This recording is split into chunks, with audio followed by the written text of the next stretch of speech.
Hello, this is Tad Douce with the National Robotics Challenge, here to give you a little bit of an update on combat robot. So I'm here with Chase Kent. Chase was last year's Honda Innovation Award winner for 2025, and he lives in Texas, and he does a lot of combat robots. And he and his dad have volunteered to come back for the 2026 event.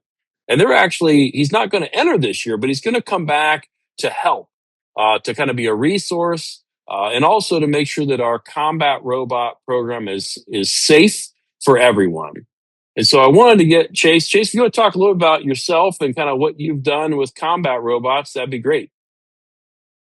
So, I'm Chase. I've been building combat robots for a good part of 3 years now.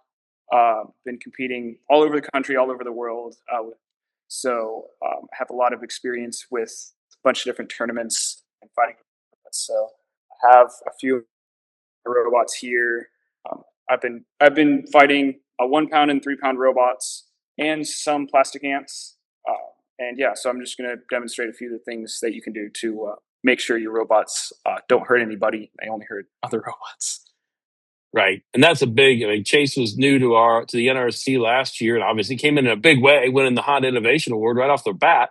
But he came up and he's like, "Hey, I really love your event, but we need to do some things to make sure that this is safe for everyone, because as the event grows," he said, "I want this to get even better, and I want to come back, and have some competitive robots that I can battle against." So really appreciate you and your dad volunteering to do that.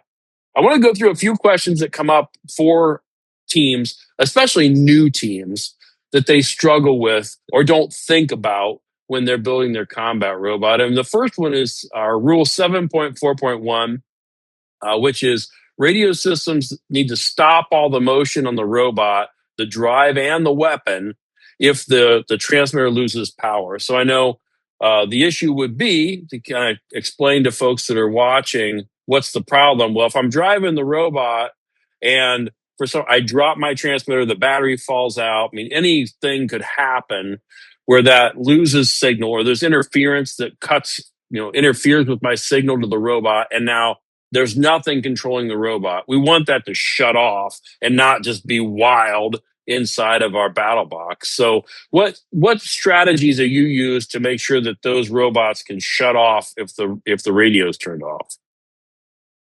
So most high quality radio systems that you'll use for a combat robot, they will have that failsafe built in. So you shouldn't have to change much with it. It should be built in automatically. But with most of those, they may not fail safe to the right spot, and it's kind of hard to give a blanket how to do it for Sure. all radios because they're all very different.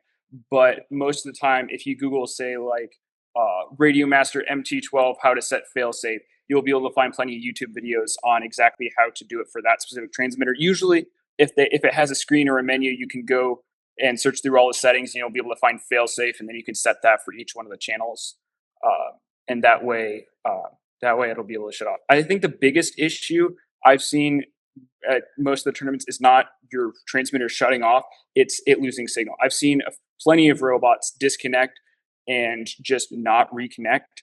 And it's very dangerous if you have a runaway robot, because then you have to wait for the battery to run out, and then that causes other issues.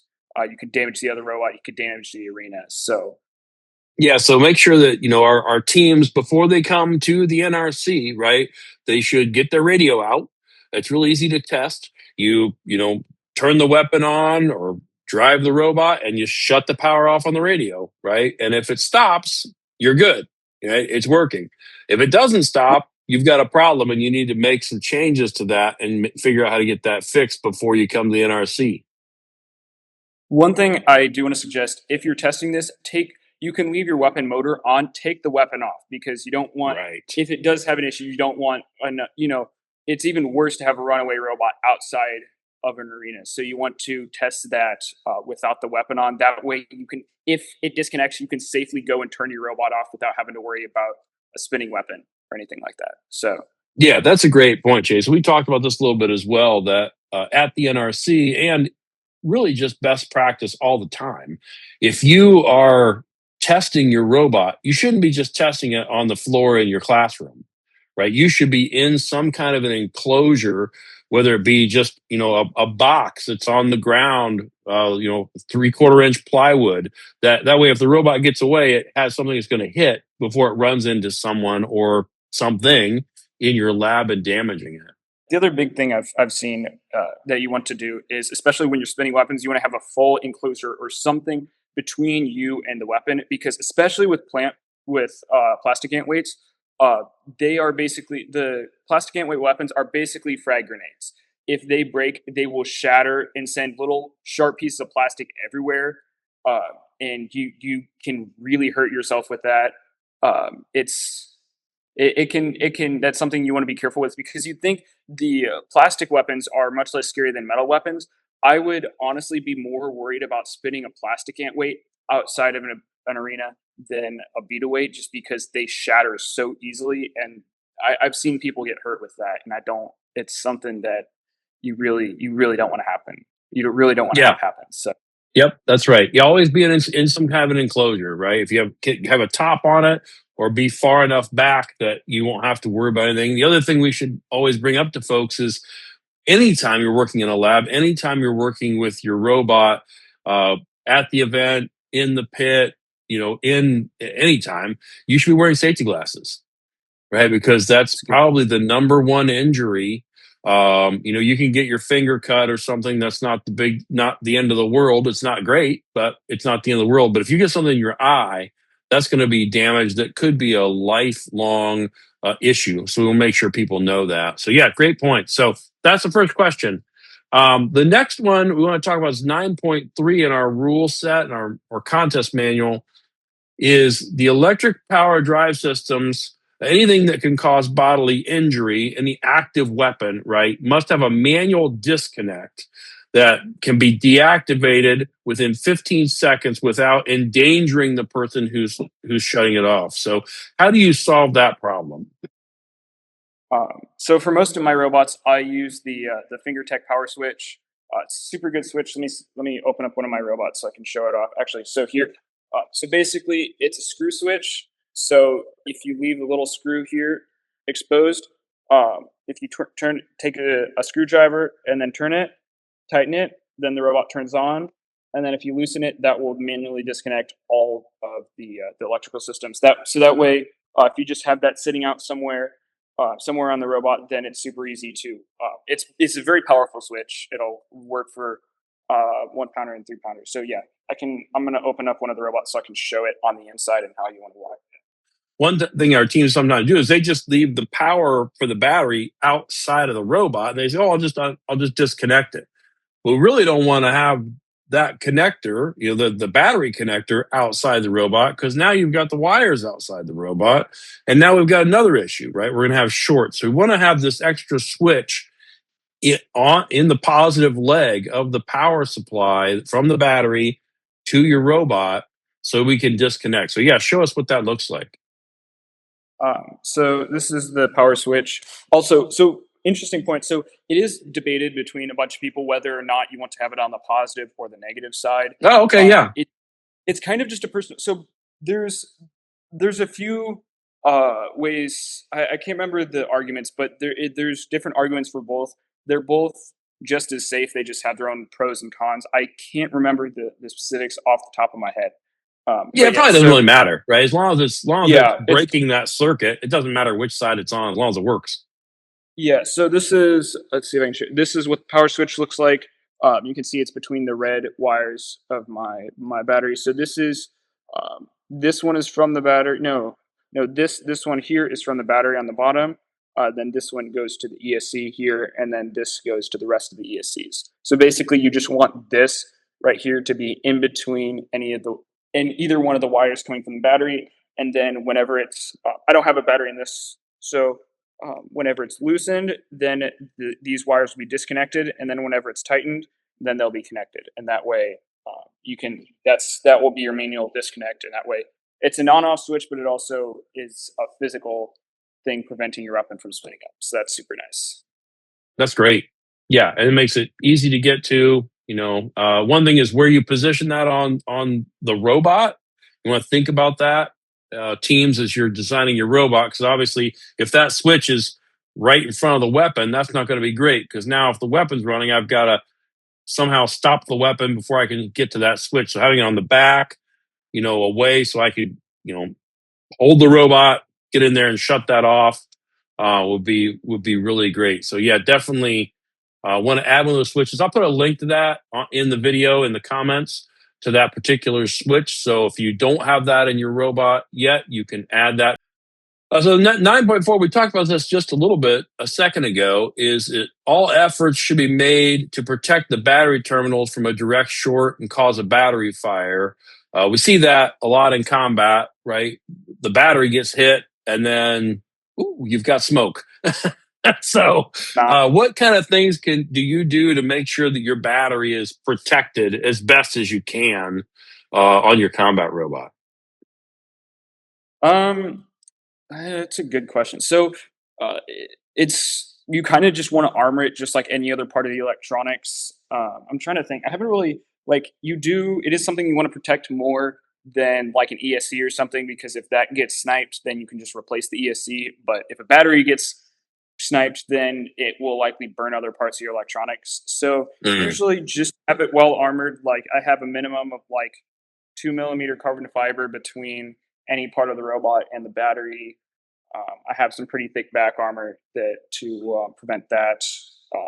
And then I guess another thing is just drive so that it's hard to hit. That's a big thing that I've been doing. So uh, this is something I might mention a lot more because driving is a lot more important than you think. So I don't have mm, very thick armor on the back, but if you look at any of my robots, they have like zero marks or scars on the back because I drive in such a way that you just don't get to the back, which sounds mhm. it sounds I don't know it sounds dumb, but that's driving can be very good armor in my experience. So it's yeah, that's sorry. No, that's good advice. That's very good advice. I think a lot of times, students that are starting in combat robots, they build this amazing, awesome robot that's really cool, but they don't practice driving it. I want You to need to be yeah. able to drive it with precision. Just being able to, and when you just drive around the classroom, it's like, oh, okay, I turn it on. Oh, I can drive it. I'm good. You know, that's not enough, right? You need to be able to slowly move, quickly move, position it, turn. You've got to be able to face folks. So, like, what kind of things have you done? Obviously, you've practiced by competing, but do you ever do anything to practice driving? I do a lot. So if it's fine, I may have some of my fights on my computer, and if you want, I can screen share them and show them why like driving is important. But Yeah. so one of the things I do is since we have a full test box set up, I will just turn the robot on, get a scrap piece of like either a robot part or just like literally anything that's not like super heavy, and you just practice hitting that. What I try to do, especially with like a vertical spinner, you want to hit that and then try to hit it again before it stops moving. Just never stop attacking it, Hmm. and just try to be as aggressive as possible. And I can show you. Let me see if I can get this pulled up. This is why it's so important because in this match I'm going to show. You can see I actually counted. My opponent spent about 60% of the time either in the air or bouncing around. Here we go. Yeah. So this is my fight. This is an ant weight. You can see how being able to combo and being able to drive fast is a big. I'll skip ahead in a second to the better. But you can see how being able to attack quickly is just basically making it so that my opponent can't drive or do anything to counter me. So uh, you can see why that's so important. Is just I'll skip ahead here. Um, So yeah. Oh, so the other thing about being able to do like combo like this is it means that you can hit weird parts of your opponent. So when you're hitting your opponent and they're bouncing around, that exposes new parts of the robot that you normally can't hit. Like you can hit like the top of the robot or like some weird part on the side. And I've won so many matches because I've just been comboing them and I hit a weird spot. Like I've had Hmm. a couple matches where I hit through their top plate and took out their motor. I was able to. I can't remember. I think I've got a few. I was able to hit someone's ESC that way. I've sniped a few wheels that way. Yeah, You get them it's off very balance, important. right? I mean, it's no different than if you were a boxer, right? If you're Exactly. boxing and you hit somebody and they start to get off balance, you don't like stop and wait for them to get their bearings and then okay, wait till they're ready to hit me again. Like no, you go after them, right, and get them off balance, get them off their game, right, and then you can hit them in a spot they weren't expecting. And then, oh, sorry, last thing about that. So I don't know if I've explained. So one of the most important part of a spinning weapon is not how much energy it stores; it's how much bite you get. Bite is basically how Mm. much engagement you get on the tooth and how far you know how far your opponent moves into the tooth before you make contact. And the faster you're driving, then the more bite you get, which means you hit harder. So Mm. if you're driving faster into your opponent, it's much more likely that you're going to get a big, powerful hit and like hit them to the roof instead of just popping them and flipping them over. So Yeah, it's yeah, all that's good something. Advice. Good advice. Hope everybody's watching this and picking up these tips. We're gonna have some good battles. Chase is gonna be there. He'll be excited. Be like, oh, hey, you learned that from the video. It's very cool. I'll also probably bring some of my robots to show off, and if anyone wants to like do a grudge match or something, I'll probably have them ready. So that'd be cool. That's right. That's right. That's great. The last question I had that we want to talk about in this video was 13.2. So we have spinning weapons must come to a full stop within 60 seconds of the power being removed. We have using a self-contained braking system. You mentioned you may not need a braking system. You want to talk a little bit about that and how it works? Yeah. So in my experience, any insect weight, so 3 pound or lower combat robot is not going to have any issue spinning down in more than 60 seconds. The longest I've seen, longest it's taken one of my robots to spin down is 20 seconds. It's very difficult, even intentionally, to have a robot that takes longer than 60 seconds to spin down. So that's not something I'd be too worried about. If it does become an issue, most of the good ESCs that you can use for a weapon, you will be able to turn on braking, or it will have it enabled by default. So that way, the motor will actively try to spin down, and that way it'll take less than like 5 seconds to spin down. So Yeah. the And speed's just to add to that, we just letting people know it is the rule, right? So uh, before you come to the NRC, you should go through all these rules. You should look at our judges sheet that's at the end of Combat Robot. We have a judges inspection sheet that they're going to go through with these robots, and you should check this stuff out on your robot. You shouldn't be showing up to the NRC and then we say, hey, your radio system has to stop the robot. And be like, no, mine doesn't, because we're not going to be able to let you compete, right? We have the rules in there. It's in there for safety. We try to work with folks. We try to figure things out. We can program it that day and help you out to get it done. But you can do yourselves a lot of favor and us a big favor by getting this all checked out before you show up on competition day. That makes everybody a lot happier. And again, really focusing with our combat robots this year about making sure they're safe. So, Chase, anything you'd like to add? one thing that I really like to point out to new builders is combat robots, especially butaweights, hit way harder than you think. So like these things are like insanely powerful. So like on most of the 4 foot arenas, like most of the arenas that I fight in will have a 4 foot ceiling, and Mm-hmm. robots hit that all. So you should be comfortable with taking your robot. I'm not going to do it right now, obviously, because I don't really have room. But you should be comfortable taking your robot and like holding it at arm's length and just dropping it on the floor. If you can't do that, then if you're not comfortable doing that, then your robot's probably not going to survive because in most of the tournaments I've been to, you'll get smacked around a ton. So that's Mm. my biggest, just like, yeah, that's my biggest thing. You just if you think you know how strong they're gonna be stronger. So that's my big thing. So yeah, It can be surprising, right? You're like, oh, it's not like going to hit that hard.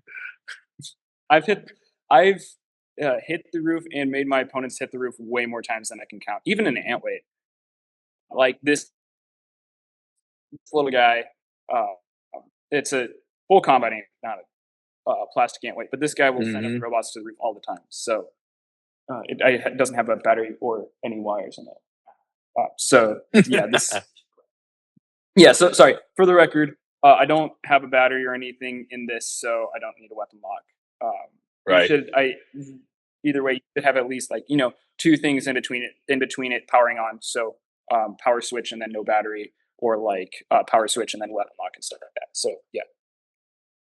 That's great. I didn't have that in here. We should talk about that. So we do require, if you have an active weapon, right, you need to have a weapon lock that's going to be in there. So I saw you pulled the weapon lock out of your one robot. You want to show that again? We had that bar that kind of show how Yeah. that works and what people might use for a weapon lock.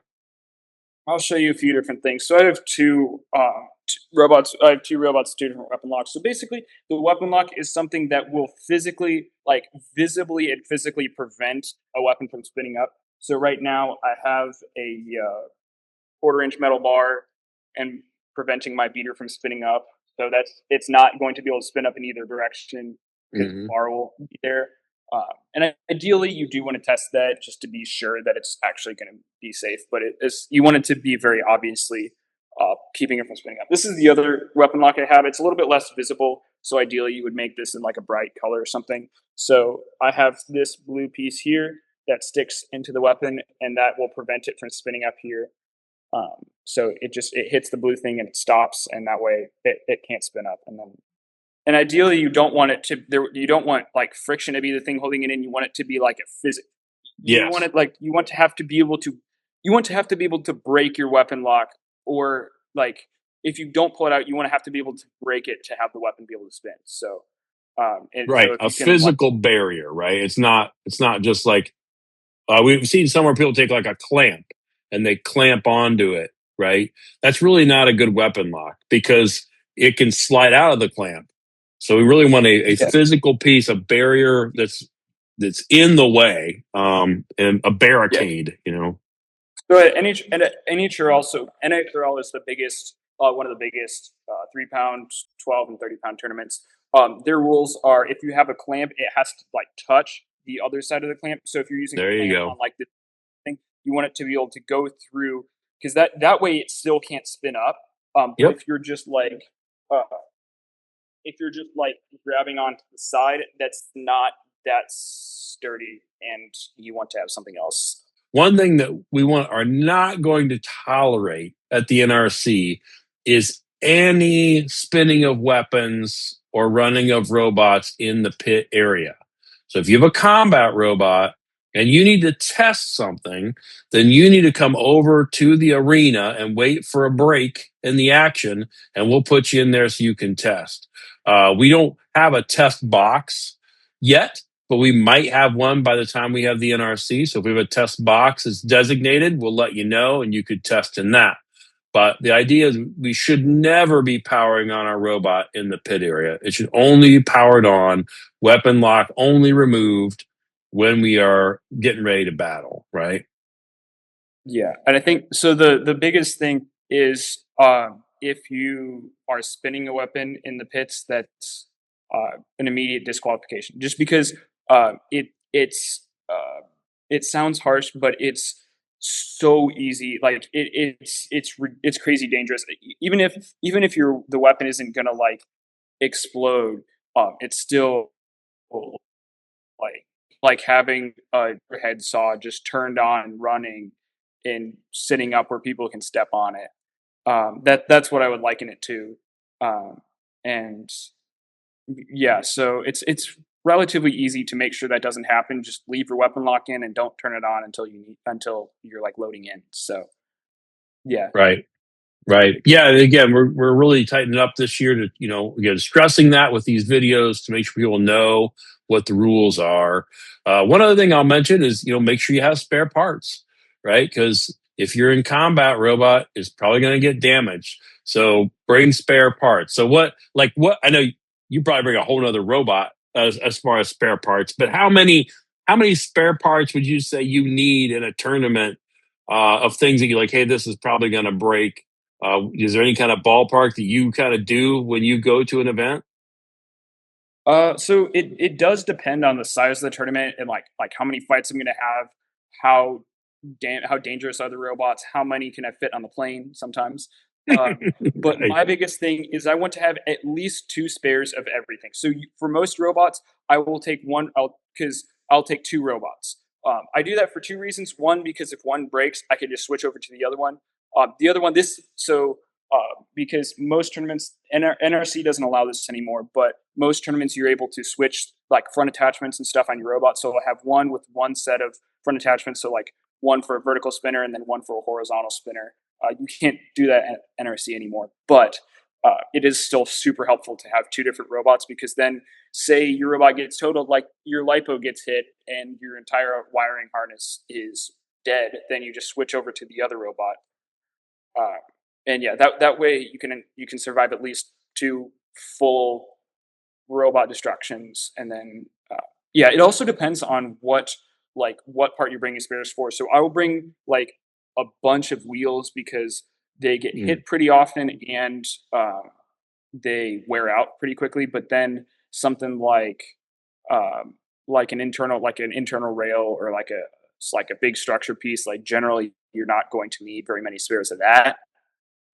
So yeah, basically, I like to have at least I like to at least have three robots worth of stuff to bring it brought to the tournament, and usually I like to have two different robots that I can swap between. So Ready to go. Yeah. that's Yeah, a lot of people don't think that. I think it surprises people, especially in the 3 pound, right? Because if they're practicing in at home and in a secure and safe area, they run into a pop bottle or they knock over a block of wood, and they're like, okay, well those things aren't hitting back, right? So actual combat robots hit back, and so you've got to have some spare parts. If you don't, there's not, your robot breaks, you're out. I mean, we do a double elimination tournament, so you can lose twice before you're out. So it's good to have at least two, because then you've got, you can lose once and then you can lose the second time and you're out. But as you said, if you can have a third one, there are enough parts to replace a third one. That's a good idea. So, any other tips you have? I appreciate it. I really liked your idea of how you practice with driving. That's a great thought. you want the robot to be able to withstand its own hits. So if you have a Hmm. vertical spinner like this, you should be able to take your robot, take like a sledgehammer or something big, and just hit it as hard as you can, and it should be fine. Like you should ideally be able to stand on your robot weapon and it not move at all, because it's Newton's third law. If you hit something, it's going to put the other robot's going to go flying, but all that force is also going to go through your robot. So, oh, that's another thing that I do. Sorry. So especially with vertical spinners, because if you're hitting your opponent up, your robot is going to get pushed down. So Mm, I on all my vertical spinners, I have these. These are the feet.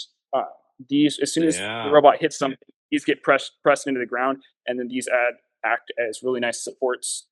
So I have them on a 1 pounder here. I have them on my other beat weight right here. So yeah, that's a biggest thing that nobody thinks about with pill spinner.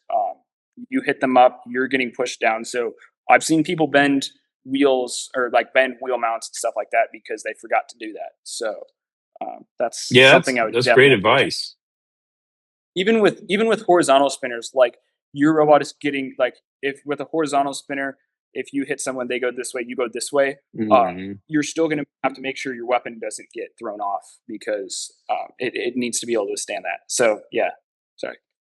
Yeah, no, those are great points, because I think a lot of people don't think about that, right? We know that from science, that it's basic physics. If you hit something, it's hitting, that force has got to go back the other direction. So yeah, that's really great. So hey, we appreciate you taking some time with us today. We appreciate you jumping in. I think we're gonna help make all of our builders a little better from this video. And I'll probably put a link to some of the stuff we talked about in the description here on this video. And Chase, if you want to share out a link to your YouTube channel with your battles, we'll share that out as well, and get you a little traffic and get some people some inspiration. Oh, one of the thing you might want to link is there. So Figure Tech is not the only like combat robot Yeah. source. So the one that I use the most, and for the record, I'm not sponsored by Repeat Robotics. They're just really good. uh, Repeat Robotics is, they, in my opinion, have the best motors.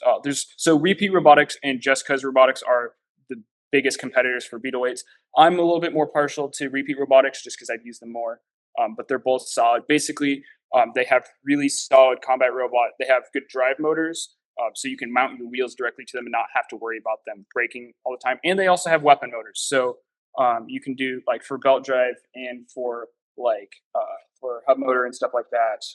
They have all really everything you would need, even like electronics, the power switches, everything. So yeah, for the record, not sponsored. They're just they're a really good resource. I use Repeat stuff in all of this. So I have the Repeat ant weight drive motors. These things are insanely powerful. This thing will go like 10 miles an hour just on those.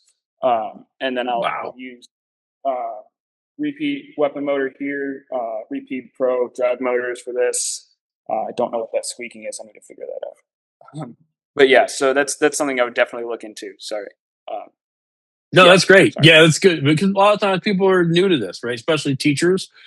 Combat robotics is kind of new in education. It's not something we've kind of grown up with, so it's kind of a new sport, really. BattleBots kind of brought it to the front of the line, and so certainly it's been very popular at the NRC. We've enjoyed it, and we want to make sure our teams have these resources. So we hope this video is helpful for everyone. Chase, again, thank you for hopping on and sharing with us. And we look forward to seeing everybody at the NRC.